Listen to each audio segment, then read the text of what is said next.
Hiya. So while sitting out in the sun, I was just reflecting on one of my recent videos about nosebands and how interesting it is, the definitions that are given for each of the designs that we have. And aside from the Cavison, the Kineton, they're all designed to keep the mouth shut. And it got me to thinking, you see, we seem to have confused what we expect of the bit and maybe then what we expect of the horse. We say we want acceptance of the bit, but analysing that a bit more closely and perhaps more logically, what do we actually mean by that? You see, the very nature of having something in their mouth at the lowest end of leverage, we're not bitting them right up here, remember, it's right down here at the very tip of their control, yeah? So the weakest part, if you like, we control them by the weakest part. And so I got to thinking that as soon as we've got something in their mouth, they're always going to react to that. And maybe I have empathy with this, because many moons ago I was quite a rebel, still am, but I had a tongue piercing, and I can tell you, and anyone who's had one knows, you spend the first 2 at least weeks slobbering and you're sucking up saliva all the time. Yeah, I'm making this sound really attractive, aren't I? But it's true. And the reason for that is you've got something in your mouth, and you are programmed that if there's something in your mouth, you need to produce saliva and you need to swallow it or get rid of it. That's how, as humans, we've stayed alive, okay? And so they're always going to react. As soon as they've got something in their mouth, they're always going to react. But the problem we have is because there is something in their mouth, irrespective of what bit that is, as soon as we pull back on it, the action is always going to happen that the lower jaw will move because of the leverage on the weakest part. Now, we say we want a relaxed mouth, and of course that's the mantra that's put to all horsey people, whatever age and ability of them or their horse.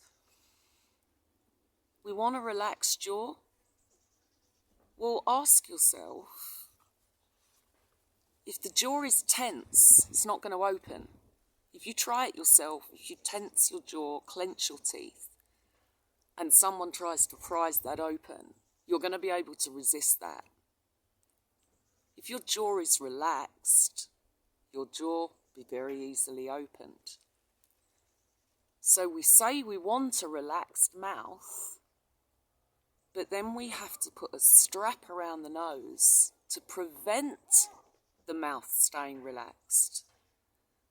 So now we're asking it to stay closed, despite any pulling. So that is going to create tension. It's not going to create relaxation.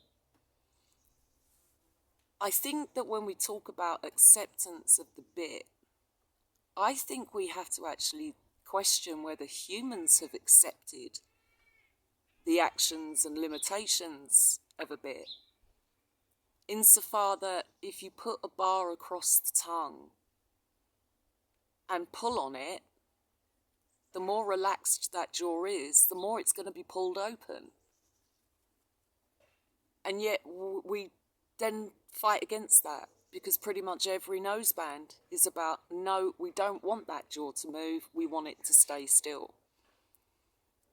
Now, if you look at horses in your day-to-day life, you'll notice that it's not the upper jaw that goes anywhere, it's the lower jaw.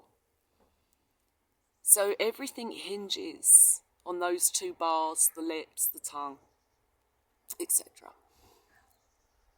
We want that area clenched shut.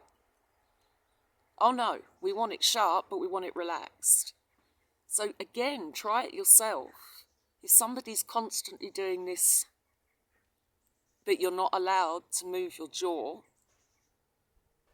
that's going to create tension, not relaxation.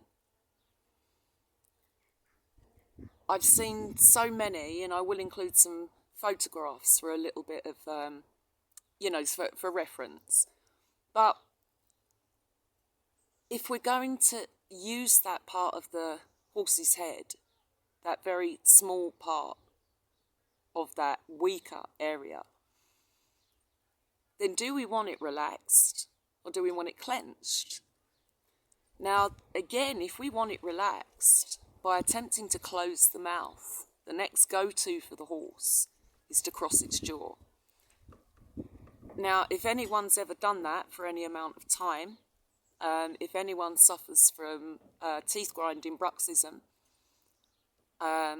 they will understand the tension that creates up here. And it's no different for the horse. So it's going to have to cross its jaw to try and protect its tongue, usually, roof of the mouth also, and the backward pull on the lips, because it now, with the noseband on, can no longer open and therefore have a relaxed jaw. So I think acceptance has got to come more from the human than it has from the equine. And I think we have to consider the amount of force that we can inflict through reins while expecting that jaw to be relaxed but tense enough to not open. It's no wonder that horses have problems. And it's no wonder that there's so many gadgets and variations from nosebands to bits, etc., because of course there's all kinds of training aids, martingales, all designed to do the same thing, in effect, which is acceptance. But maybe it's us that need to learn acceptance and not the horse.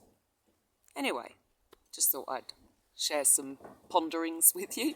I hope you enjoy the sunshine if you've got some there. And like and subscribe. I'll see you again soon. Bye now. Shut your mouth, no matter